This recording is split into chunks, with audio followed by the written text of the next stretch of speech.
এই শোনো না গো, আমাদের পুতুল ডায়েরি চ্যানেলটি সাবস্ক্রাইব করে পাশে থাকা বেল আইকনটি বাজিয়ে দিও প্লিজ।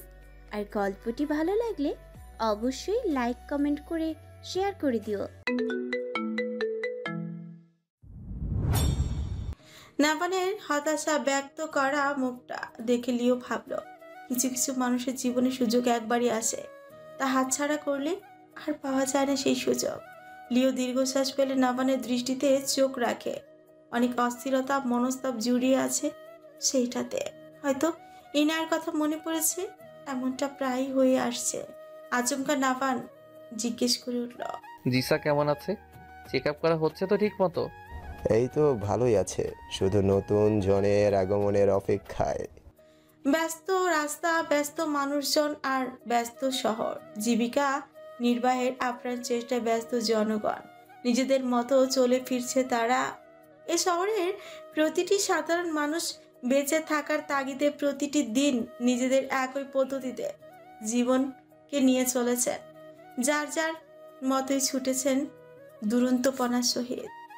দুপুরের সময়ে কোচিং সেন্টারের বাইরে কারোর জন্য অপেক্ষাকৃত ইনায়া। শরীরে সেই গ্রিন কালারের একটা সালোয়ার স্যুট, দুধে আলতা গায়ে, রংটা যেন বেশ মানিয়েছে। শিক্ষুটি কুঞ্চিত করে কিছুক্ষণ তাকিয়ে থাকলো সামনে। পাশে বিশাল বড় সাইনবোর্ড, প্রজ্ঞা কোচিং সেন্টার। পাশ কেটে কত স্টুডেন্ট সালাম জানিয়ে বিদায় নিচ্ছে। ইনায়ার সেই দিকে খেয়াল নেই। বিরক্ত হয়ে কিছুক্ষণ ওয়েট করলো রিক্সার জন্য, কিন্তু আশ্চর্য, এতক্ষণ সে রিক্সা ফিরিয়ে দিলেও এখন আর কোনো রিক্সাই পাচ্ছে না। আজ প্রচুর রাগ হলো ইনায়ার। পাশে হন্তদন্ত হয়ে ছুটে আসলো রায়া। তারপর ইনায়ার গম্ভীর মুখের দিকে যে বলে ওঠে, ফাইনালি কোচিং থেকে এক সপ্তাহে ব্রেক নিতে পারবো। আমি খুব এক্সাইটেড। আর তুই মুখটাকে এমন বোধা করে কেন রেখেছিস? ইনায়া উত্তর দিল না, মনটা খারাপ করে। সামনে তাকিয়ে রায়া হয়তো বুঝলো, মুখ বাঁকিয়ে ফোন বের করে ইনার দিকে এগিয়ে দেয়। তোমার নেতা সম্মেলনে এখন মুখ ভার করে রাখলে কি হবে? ইনা এবার কথা ঘুরালো, সানিয়ার বেবিকে দেখতে যাবি? আজ না, কালকে চল।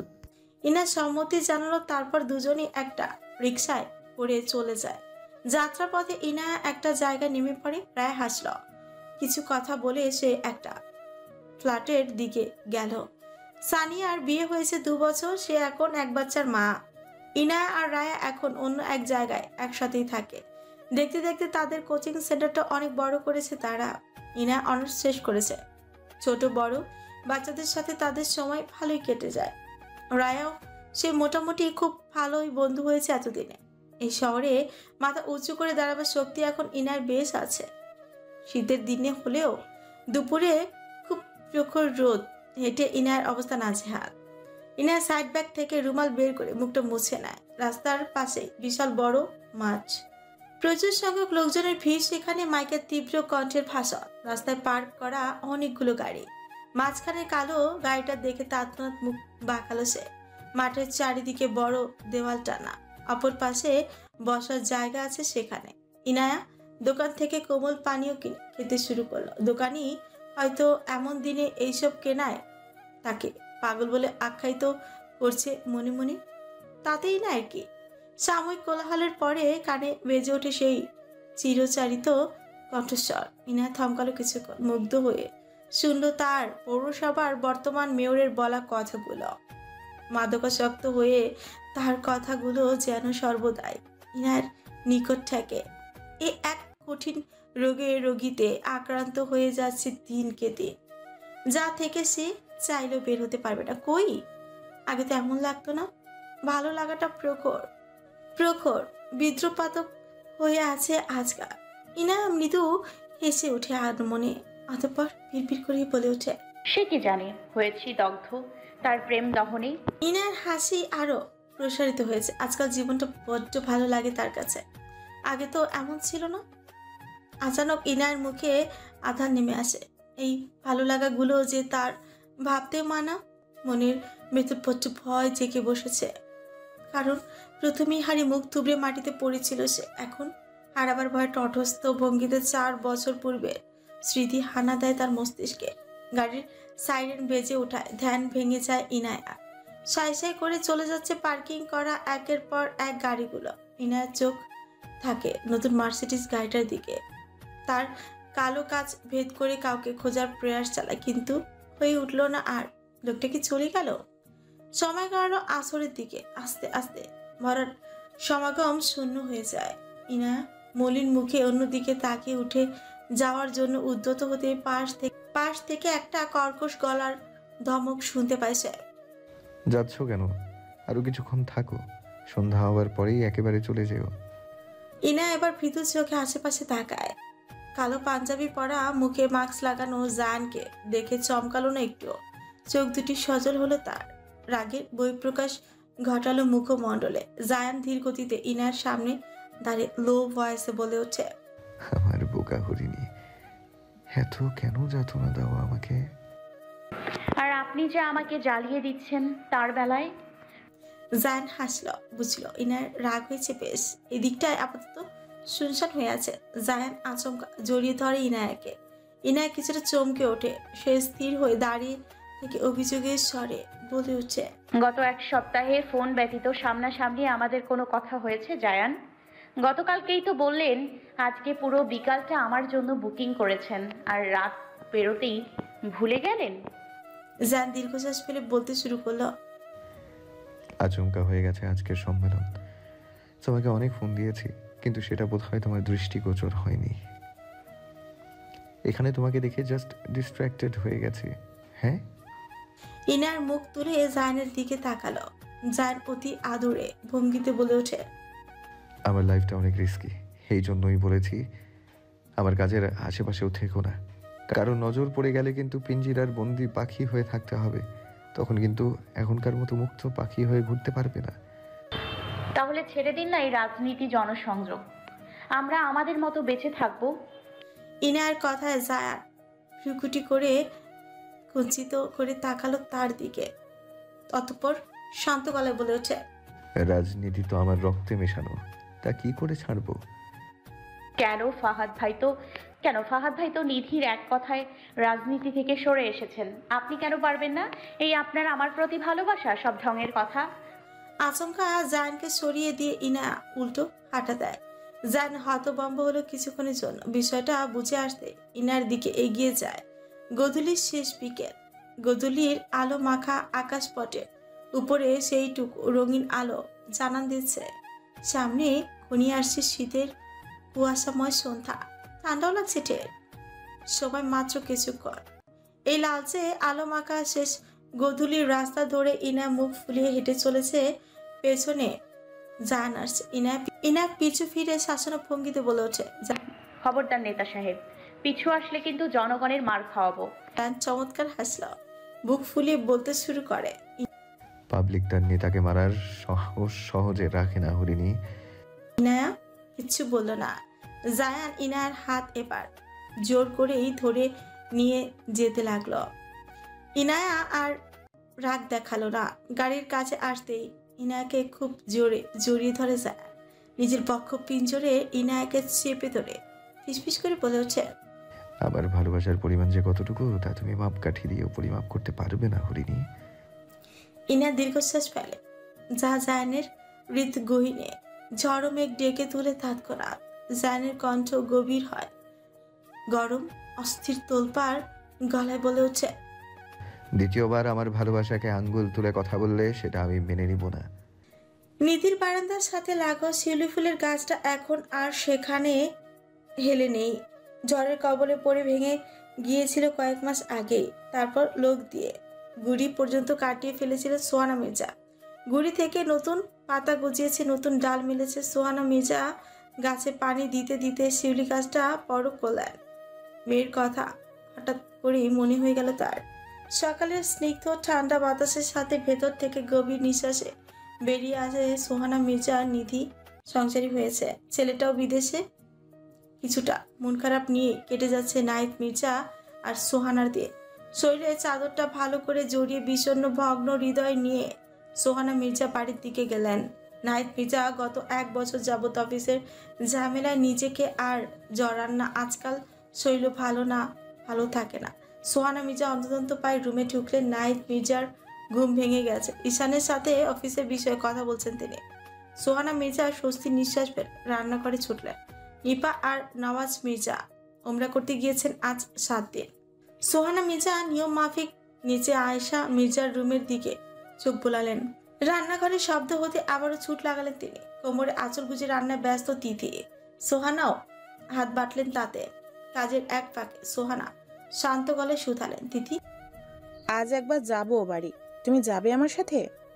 জিজ্ঞাসা দৃষ্টিতে তাকালো সোহানা মির্জার দিকে। কিছুক্ষণ চুপ করে থেকে সোহানা বিরস গলায় বলে উঠল, নিধির জন্য মনটা কেমন করছে, সেই কবে একবার দেখা হলো। তিথি ইশারায় সম্মতি প্রকাশ করে সোহানা স্মিত হেসে ওঠে। তিথির মাথায় হাত বুলিয়ে কাজে মনোনিবেশ করলেন তিনি। খাবার টেবিলে নাহিদ মির্জা আর ঈশা শুধু কাজের কথায় ব্যস্ত ছিলেন। ইয়াক অফিসের ঝামেলা। সোহানা মির্জা আর তিথি নিজেদের মতো ছিলেন, কোনরূপ কথায় হয়নি তাদের মধ্যে। আর আজকে রোদেরা লুকোচুরি করছে যেন, একবার দেখা দিয়ে মুহূর্তে পালিয়ে যাচ্ছে। তিথির যেন বিরক্তই হলো তাদের। ছাদে শুকাতে দেওয়া কাপড়গুলোর দিকে একবার তাকিয়ে সে দীর্ঘশ্বাস ফেলে। ওয়াশিং মেশিনে দিয়ে আজকে সারাদিন কাপড়ই ধুয়ে মেলে দিয়েছে, কিন্তু রোদের দেখা কই। বিকেলের দিকে বাড়িতে যেতে হবে, ফিরতে ফিরতে রাত হবে। তিথি শব্দ করে নিঃশ্বাস মাটিতে ফেলে পিছনে ফিরতে চমকে উঠল। আচমকা দৃষ্টি ফেললো পেছনে। ঈশান হাসি হাসি মুখ করে তার দিকে তাকিয়ে আছে। তিথির মুখটাও মৃদু মেলে উঠে। ঈশান আলতো হাতে তিথিকে জড়িয়ে ধরে। এই দুপুরবেলায় একা একা ছাদে কি করছো? জানো, দাদি বলতো বর দুপুরবেলায় আর রাত্রে ছাদে গেলে পেতনি বর করতে পারে, বুঝলে? ঈশানের কথাটা শেষ হতে এই দুজনেই হেসে ওঠে। আচমকা মনটাও খারাপ হয়ে গেল দুজনে। ঈশান মুখ মলিন করে বলে ওঠে, জানো, তোমার আমার বিয়ে নিয়ে যতটা না খুশি ছিলাম, তার চেয়েও বেশি ভয় ছিল দাদির কথা ভেবে। তার সাথে লেগে যেত তোমার দৈনিক 3 বার। তিথি কিছুই বলল না, চোখ দিয়ে অশ্রু টলটল করছিল। আয়েশা মির্জার কথা মনে হলে এখনো তার হৃদয়টা থমকে যায়। ঈশান টপিক চেঞ্জ করে মৃদুভাবে ডেকে বলে, আজও কি আমার সাথে কথা বলবে না? কতদিন তোমার কণ্ঠ শোনার জন্য আমার ভিতরটা হাহাকার করছে, তা কি তুমি জানো? তিথি আচমকা ঈশানের বুকে মাথা দিয়ে কেঁদে ওঠে। ঈশান যেন আবারও ব্যর্থ হলো। ব্যর্থ হৃদয় নিয়ে তিথি চিৎকারের প্রতিটি শব্দ মনোযোগভাবে শুনতে লাগলো। তিথি চিৎকার করলেও সে নির্বিকার, যা সম্ভব নয়। তা কেন আবদার করে ঈশান? সে কি জানে না তিথি সেই বিদ্বেষ জাগরিত রাতের মুহূর্ত তাকে খুব কঠিন করে পোড়ায়? সে কি বোঝে না?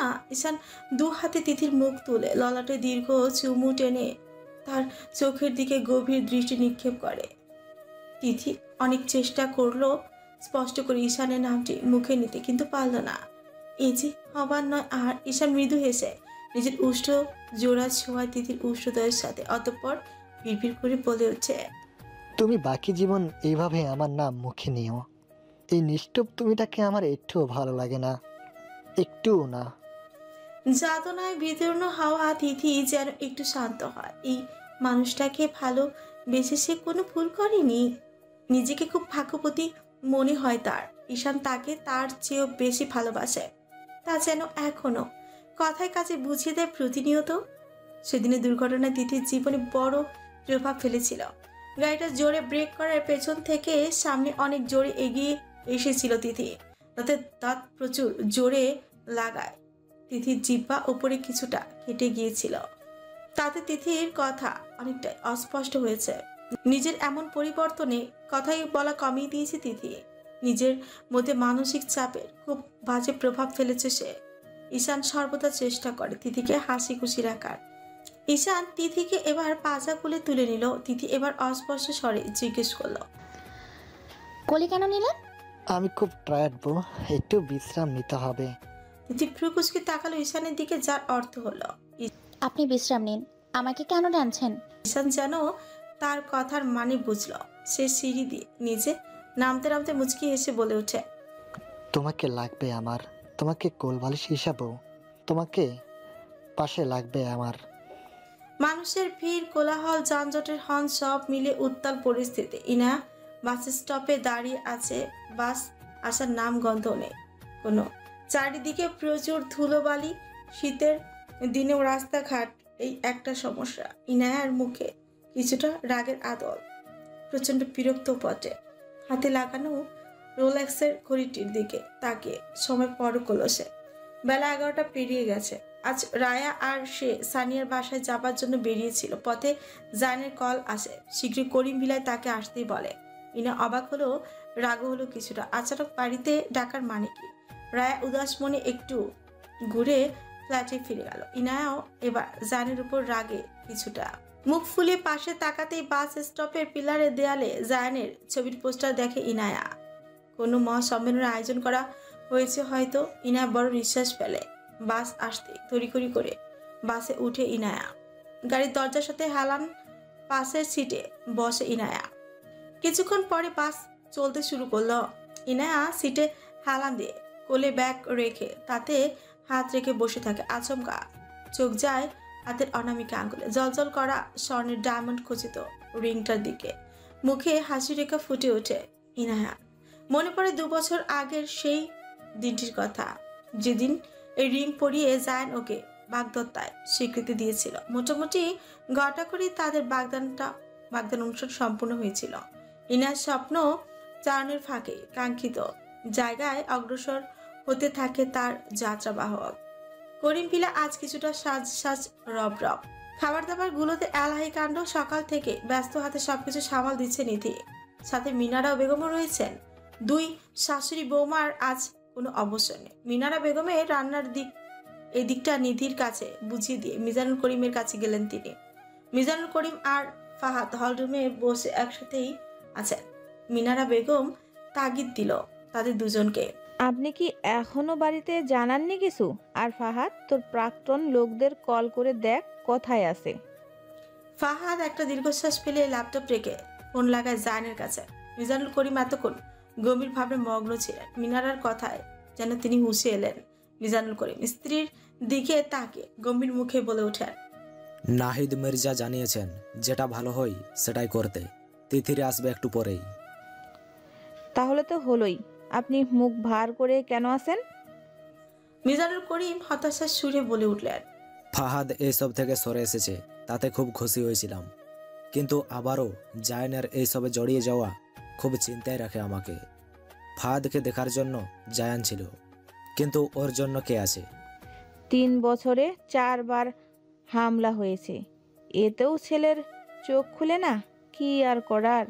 ফাহাদ ফোনে কথা শেষ করে বাবা মায়ের উদ্দেশ্যে বলতে গিয়েও বলে না। তাদের এই 3 বছরে অনেক কথা বলেও বোঝাতে পারেনি ফাহাদ। তখনই বাড়িতে প্রবেশ করে ইনায়া। তাকে দেখে সবাই অমায়িক হাসল। মিনারা বেগম নিধিকে হাঁক ছেড়ে ডাকলেন। হন্তদন্ত হয়ে নিধি ছুটে আসলো। ইনায়া এদের ব্যস্ততা দেখে অবাকই হলো কিছুটা।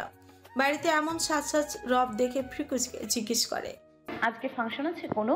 নিধি উত্তরে মুচকি এসে ইনায়ার হাত ধরে উপরে নিয়ে যেতে থাকে। মিনারা বেগম পেছন থেকে বলে ওঠে, তাড়াতাড়ি করো যেন, তারা একটু পরে চলে আসবে। কে আসবে, কিসের আয়োজন তা ইনার বোধগম্য হলো না। নিধি ইনায়াকে কালো রঙের পাথরের কাজের একটা ভারী চুড়িদার পরতে বলে। ইনা অবাকের মাত্রা আরো চওড়াও হলো যখন একটু পর ফাহাদ আর মিজানুল করিম তার কাছে একটা প্রস্তাব রেখে বসে। ইনা শীতের মধ্যেও ঘেমে নিয়ে একাকার অবস্থা। কি বলবে উত্তরে বুঝে উঠতেই পারছে না। অযাচিত ভাবে ঠোঁট নাড়িয়ে কোনো রকম শব্দটা করে তাদের উদ্দেশ্যে বলে উঠল, আজ এই মুহূর্তে একটু বেশি তাড়াতাড়ি হয়ে গেল না? মিনারা বেগম আর মিজানুল করিম একে অপরের দিকে তাকালেন। বিয়েটা 2 বছর আগে হলেই ভালো হতো ইনায়া। তোমার অমতের জন্য জায়ান আমাদের নিষেধ করেছিল তখন। মিনারা বেগমের কথা ইনায়া রাগ করলো না। মিজানুল করিম বাদ সেদে বলে উঠলেন, থাক ইনায়া, যেহেতু চাইছে না তখন জোর করে কি লাভ? তার চেয়ে ভালো ফাত ইশারা মিজানুল করিমকে চুপ থাকতে বলে। মিজানুল করিমের মুখের কথা মুখেই থেকে যায়। ফাত ইয়ানাকে সময় নিয়ে বলে ওঠে, তোমার জীবনে সাকসেসফুল হওয়ার জায়ানের মূল উদ্দেশ্য ছিল। এখন আর কি বাকি আছে ইনায়া? জীবনের রঙিন ধাপে যাওয়া ছাড়া। আজ আকটটা হয়ে যায়, সামনে বড় করে রিসেপশন করা হবে।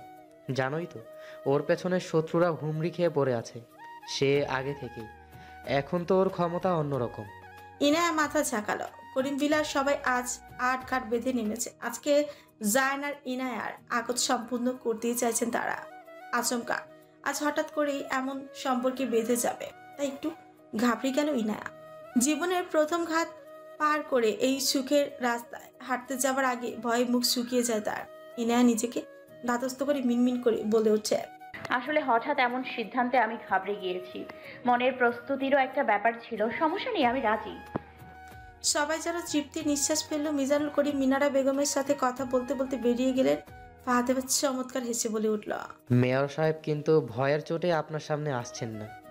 মূলত আমরাই হুট করে এই ডিসিশন নিয়ে জায়ানকে জানিয়েছিলাম। আর কত, তারও তো বয়স হয়েছে। জীবনের দ্বিতীয় পর্বে যাওয়া খুব জরুরি। ইনায়া মনে মনে হাসলো। পাঁচই নেতা তাকে ভয় পায়, সব ঠঙের কথা, কিন্তু মুখে প্রকাশ করলো না সে। ফাহাদ নিধিকে বলে গেল ইনায়াকে সাহায্য করতে। এতক্ষণে কালো চুড়িদার দেখে কুচকাল।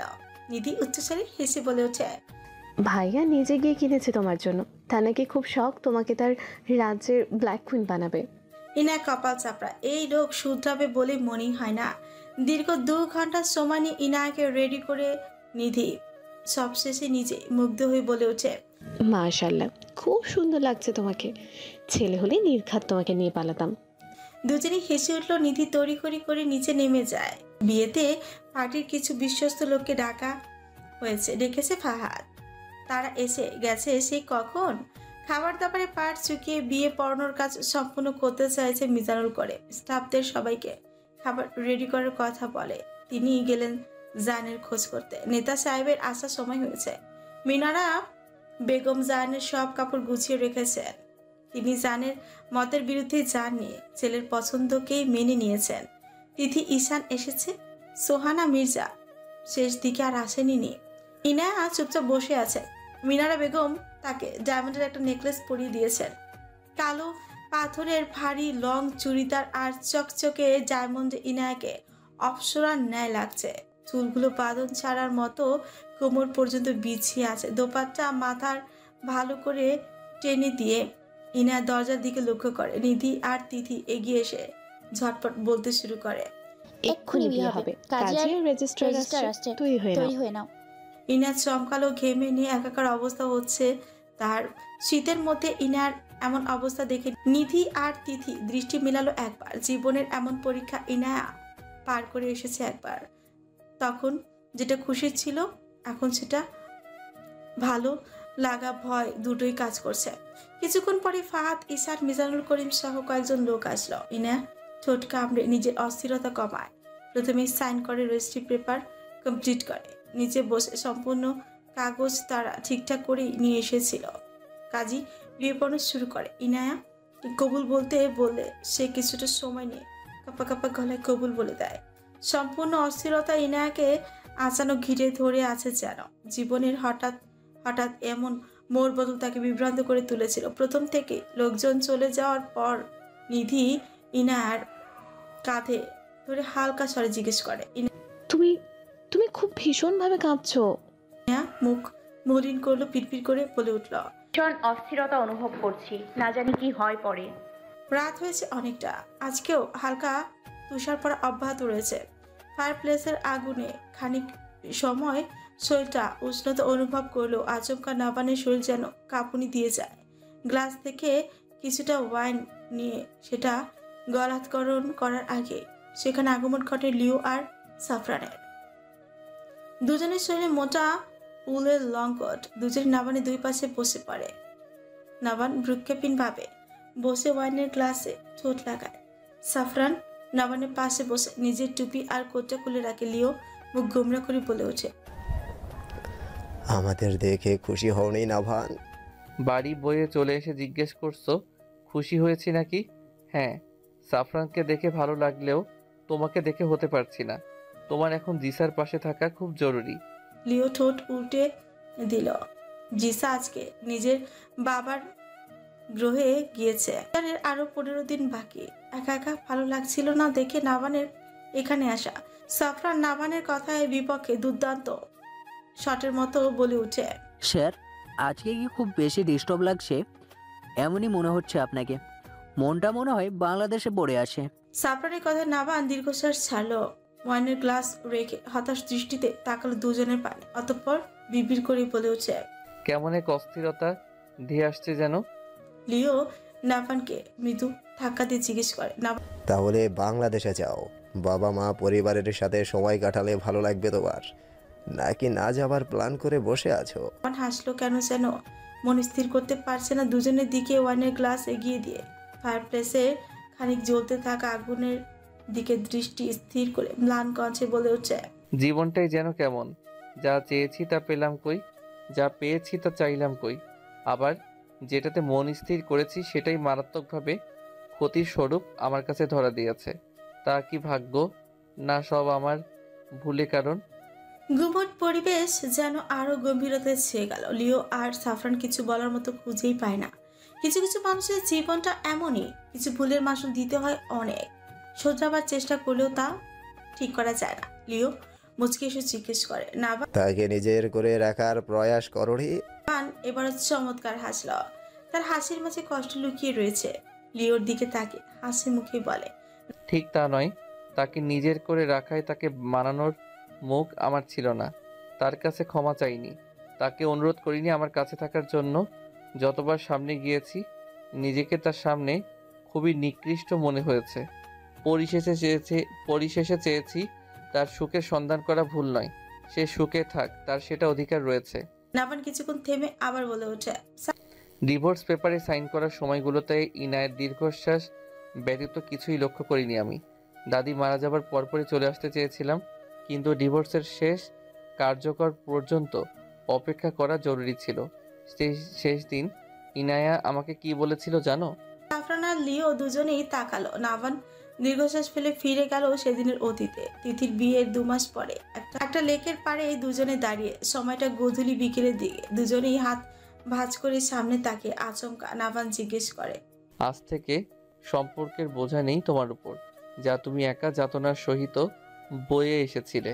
হিনা হাসল কিঞ্চিত পরিমাণে, বাকি হেসে ওঠে। নাভানের দিকে পূর্ণ দৃষ্টি স্থাপন করে কাটকাট গলায় বলে ওঠে, 9 মাস খুব কম সময় ছিল না, যেখানে আপনার পরনারীর সাথে অন্তরঙ্গ মুহূর্ত প্রতিনিয়ত দেখে নিজের আত্মসম্মান বিসর্জন দিয়ে অবলা নারীর মতো আপনার আশায় পড়েছিলাম। যেদিন বাড়ি ছেড়েছি সেদিন কবুলের জোরে মায়া ভালোবাসা সব শেষ করে এসেছি। এই জেনারেশনের আমার মতো এমন মেয়ে কই যে স্বামীর আশায় এভাবে বসেছিল, হয়তো আমার স্বার্থে, আর নয়তো আমার অসহায়ত্ব, না হলে আপনার আশায়, যেগুলো আমার আত্মসম্মানে আঘাত করেছিল, যার এক কারণ মামনি। চোখ খুলতেই সেসব ছেড়ে এসেছি। ইনা কথাগুলো বলে পিছু ফিরে একবার দেখে বলেছিল, ভালো থাকবেন নাভান, ভুল থেকে বেরিয়ে আপনি ভালো কিছু জীবনে পাবেন। নাভান ঠোঁট দুটি নাড়িয়ে অস্ফুট স্বরে বলেছিল, হয়তোবা তোমার কথাই জয় হোক। পিছু টানে স্মৃতি থেকে বেরিয়ে আসে নাভান। বসা থেকে উঠে গিয়ে দাঁড়ালো নিভু নিভু ফায়ারপ্লেসের আগুনের কাছে। অতঃপর গম্ভীর গলায় বলে ওঠে, সেদিন আমি বলতে পারিনি সেই 9 মাস অদিতির সাথে আমার সম্পর্ক দীর্ঘস্থায়ী ছিল না। কারণ হলো বিয়ের পরেও তার সাথে আমি কয়েকবার ফিজিক্যাল রিলেশনশিপে গিয়েছিলাম। তার আমার অতীত নিয়ে মাথা ব্যথা ছিল না, কিন্তু তাকে কবুল বলেও যেই পাপ অব্যাহত রেখেছি, তাই তার হৃদয়ে দাগ টেনেছে প্রচুর, যেটাকে আমি সম্মান করি। লিও আর সাফরান আর কোনো কথা খুঁজেই পেল না। তারা ইনায়াকে দোষ দিতেও পারল না। নাভান জ্বলন্ত আগুনে আবারও চোখ রেখে বিড়বিড় করে বলে ওঠে, তুমি আমার জীবনের একমাত্র ধোঁয়াশা, যা হাত বাড়িয়ে ছুতে গেলেই হারিয়ে যাও। বিয়ের কাজ সম্পন্ন হয়েছে। শেষবারে মোনাজাত শেষ করে তারা মিষ্টি মুখ করা ব্যস্ত। ইনায়া খোঁজ করে জায়ানের এখানে আসার পরে একবারও তাকে তার দেখাই পায়নি সে, এবং কি বিয়ের আগেও পরেও ইচ্ছাকৃতভাবে কেন দেখা দেয়নি। তিথি নিধি এই নিয়ে হাসাহাসি করছে প্রচুর। তাদের ভাষ্যমতে জায়ান লজ্জায় ইনায়াকে দেখা দিচ্ছে না, কিন্তু ইনার মোটেও সেটা বিশ্বাস হলো না। সময় গড়িয়ে রাত হলো। ইনায়া রায়াকে ফোন করে সব জানায়। ফোনের ওই পাশের রায়ের রিয়াকশন ছিল মাথায় আকাশ ভেঙে পড়ার মতন। রায়ার সাথে কথা বলতে থাকার সময় তিথি এসে ইনায়াকে নিয়ে যেতে লাগলো। কোথায় নিয়ে যাচ্ছ? গেলেই দেখতে পারবে। ইনায়ার কথার উত্তরে নিধি জবাব দিল। তারা দুজন ইনায়াকে টেনে হিচড়ে ছাদে নিয়ে আসতে চোখ ছানাবড়া হয়ে উঠল ইনায়ার। সম্পূর্ণ ছাদ লাইটিং করা, এক পাশের স্টেজটা সম্পূর্ণ কালো গোলাপে আবৃত করা, ওপরের কাছে অর্কিড ফুলের সমাহার, ছোট বড় অসংখ্য ক্যান্ডেল লাইট বসানো সারা ছাঁচুড়ে। ইনায়ার মনটা পুলকিত হলো। পাশে তাকাতেই নিধি আর তিথিকে পেল না। আচমকা চোখ যায় সামনে দাঁড়ানো জায়ানের পানে। কালো রঙের শেরওয়ানি কোটে তাকে প্রিন্সের থেকে কম লাগছে না। হাত বাড়িয়ে দাঁড়িয়ে আছে ইনায়ার দিকে। ইনায়ার হাসি মুখে তার হাত স্পর্শ করে। অতীব উৎসুক দৃষ্টিতে তাকিয়ে রয়েছে ইনায়ার জায়ানের দিকে। অসম্ভব সুন্দর সুদর্শন পুরুষটি তার স্বামী। আচ্ছা, ছেলেদের এত সুন্দর হতে হয়? ইনায়ার ভাবনার মাঝে জায়ান তাকে নিজের বাহুতে জড়িয়ে ধরে পরম শান্তিতে। অতঃপর ইনায়ার কানে কানে ফিসফিস করে বলে, আমার ভীতু হরিণী, আজ তো চোখে কোনো ভয় দেখতে পাচ্ছি না। ইনায়া জায়ানের বুক থেকে স্নিগ্ধ মধুময় হাসল। বুক থেকে মাথা উঠিয়ে কপাল ঠেকালো জায়ানের কপালের সাথে। স্মিত হেসে বলে ওঠে, তাকে আমি পারবো জনাব। আমি সারা জীবন আপনার কাছে বোকা হরিণী হয়েই থাকতে চাই। জায়ান ইনায়াকে পাজা করে তুলে নেয়। ললাটে দীর্ঘ চুমু এঁকে বলতে শুরু করে, আমার স্বপ্নগুলো আচমকাই আজ আমার হয়ে ধরা দিয়েছে। আমি এই মুহূর্তটাকে অনুভব করতে চাই, ভীষণভাবে উপভোগ করতে চাই, ছুঁয়ে দেখতে চাই তুমি আদৌ আমার হয়েছো নাকি স্বপ্নেই রয়েছো। ইনায়া চোখ বুঝে পিটপিট করে বলে ওঠে, আমি আজ আপনারই, স্বপ্ন নয় সত্যি। ভালোবেসে বারায় কাছে তুই, সব ভুলে একবার আয় তোকে ছুই। ভালোবেসে দুজনে ডুবেছি অতল, আয় তবে এইবার ভালোবাসি চল। কে আছে বল তোরি মতো এমন, কে বুঝে বল বুঝে আমার মন।